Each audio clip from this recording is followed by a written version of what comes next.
Hey guys, welcome back to my channel. I am Sandhya. So this vlog is a dedicated vlog for all those people who are planning their travel to Sikkim, and especially I'm going to cover how to plan your travel to Sikkim during winter. So I'll be covering the itinerary, how to reach to Sikkim, about the permits, about the weather conditions and what kind of a clothes you should be wearing, everything. So stay tuned for it. The first point is how to reach Sikkim. So the nearest airport is the Bagdogra airport. So as soon as you land in the airport, you can book a taxi from inside the airport or from the outside.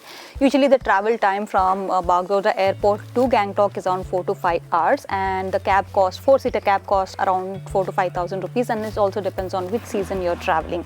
Next, I'm going to talk about the itinerary, what I planned for myself. So guys, next comes the itinerary. So during the 11 days, we will be covering different places in North and South Sikkim. So we will start on 25th of December and reach Gangtok by evening, because I really want to celebrate Christmas in Gangtok. Christmas in Gangtok is really pretty because the streets will be well decorated, and also I'm staying in Mayfair, so I want to stay in a very cozy place just for a few days, one night, so that I am before I headed to the extreme winters in North Sikkim. So on 26th we will be starting to Yumtang, and we will be covering Lachung, Yumtang and also Chumtang, and after that we will go to Chatin and then Gurudongmar, which is the highest altitude, and then after Gurudongmar we will descend and come back to Gangtok, and we will stay again couple of days in Gangtok.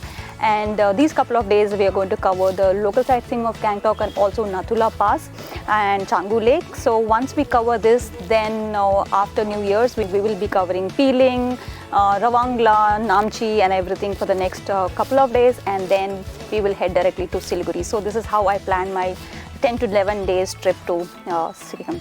So guys, next comes the permit. So there are two kinds of permits. One is RAP, which is restricted area permit, and PAP is protected area permit. So RAP is predominantly, it's only for foreign citizens and not for Indians, and for PAP, which is protected area permit, which is only for Indians. So these are the permits that you need when you go to restricted areas like Nathula or Gurudongmar, or there are different places where there are a lot of restrictions in Sikkim. So I'm going to give you a link in the description, so you can click and you can understand, like if you are planning to trek those places or travel to those places, that what kind of permits you need. And do not worry about the permits either. It's very easy to get, and they are absolutely free unless until you are going through an agent. So there are two ways of obtaining a permit. One, you either go to the tourism office and the police department and you get the permits, and the second thing is you can even give it to your travel agent or to your hotel staff, and they usually have a tie-ups with these tourism boards, and they can get you the permits. But do not forget that these permits have to be applied at least one day in advance to get the permits. Second thing is you need to have 2 passport size photographs per permit, and address proof, also a photo ID card and an address proof. And remember, PAN card is not considered as an address proof. So these are the documents you require to get the permits for Sikkim. So guys, next is what to wear to Sikkim. So this is especially for people who are traveling their traveling to Sikkim during winters.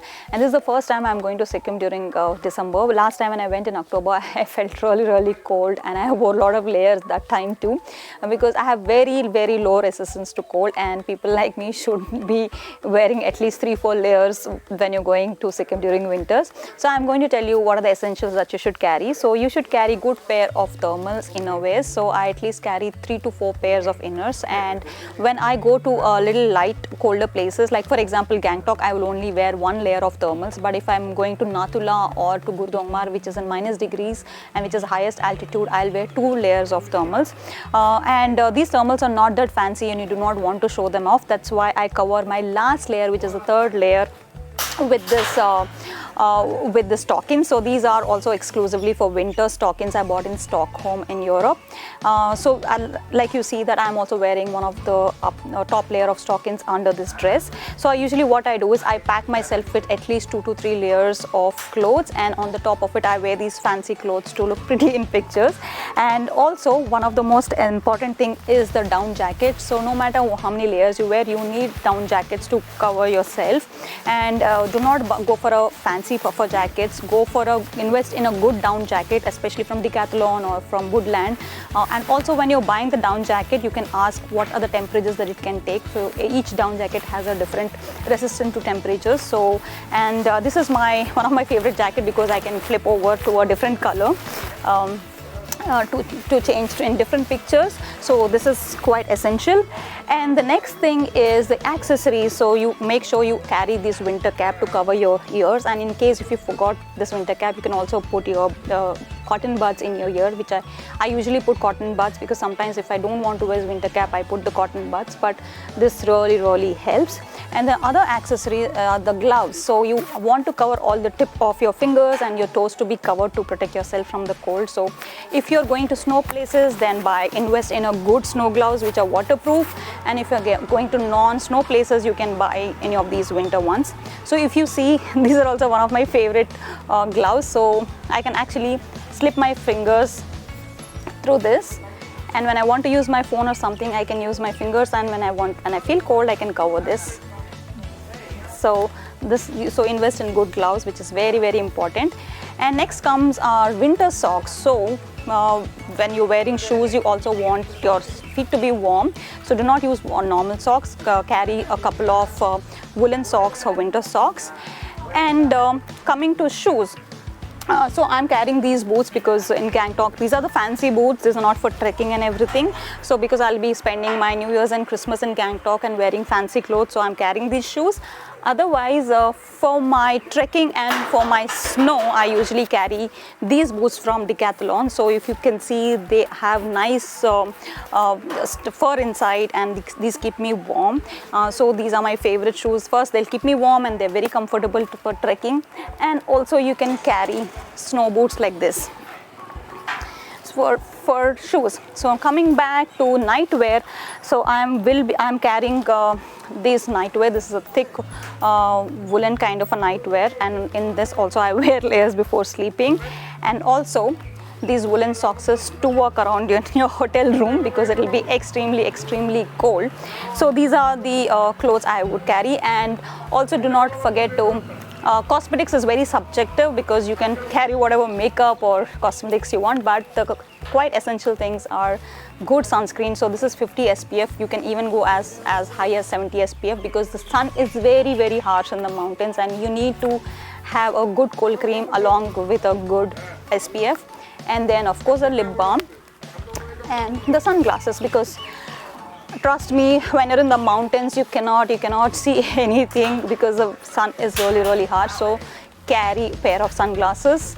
So these are the essentials that you should carry when you're planning your trip to any cold places. So this is what I am carrying for Sikkim. And I will also be recording videos on what are my OTDs for the day, and how I layered my clothes, and also my camera and accessories in the next vlog. So this is how you should pack for Sikkim. Guys, last but not the least, precautions. So usually whenever you go to high altitude places, most of the people would suffer from altitude sickness. Even I suffered when I went to Leh. Most people recommend Diamox and other altitude sickness tablets, but trust me guys, these tablets also have side effects. So when I went to Leh, I took Diamox and it didn't quite fit well with me, and I felt sick, and I stopped taking Diamox after a few days. So I survived on Saradon. So it's inevitable that some people get altitude sickness, so you have to endure that pain or take basic medicines like Saradon or some things. And also there are certain precautions that you should take too, which can avoid this, which can actually ease a little bit of this altitude sickness. First thing is, do not stress yourself with heavy workouts while you are on the trip. Second thing is, do a lot of breathing exercise or calming exercise. Third thing, get a good sleep. The fourth is like, do not go high on alcohol. And the fifth thing is, you have to drink a lot of water. And the sixth thing is, when you're actually going to higher altitudes, make sure you phase out your travel. Do not just go to a high altitude just on one day, even if you have the time permits. So these are the precautions that you should take while going to high altitude places. So guys, these are the list of things that you should remember before planning your trip to Sikkim, and during the next 11 days. So stay tuned for my Instagram stories. I'll be uploading some very cool Instagram posts and stories covering the entire Sikkim. And if you're not following me on Instagram, my Instagram handle is Pink Pebble. And also stay tuned for my detailed vlogs of every place I visit in Sikkim. Thank you so much for watching guys, and in case if you want to share any tips, please don't forget to leave in the comment section, and please like, share, subscribe my channel. Thank you so much for watching, and see you in my next vlog. Bye bye.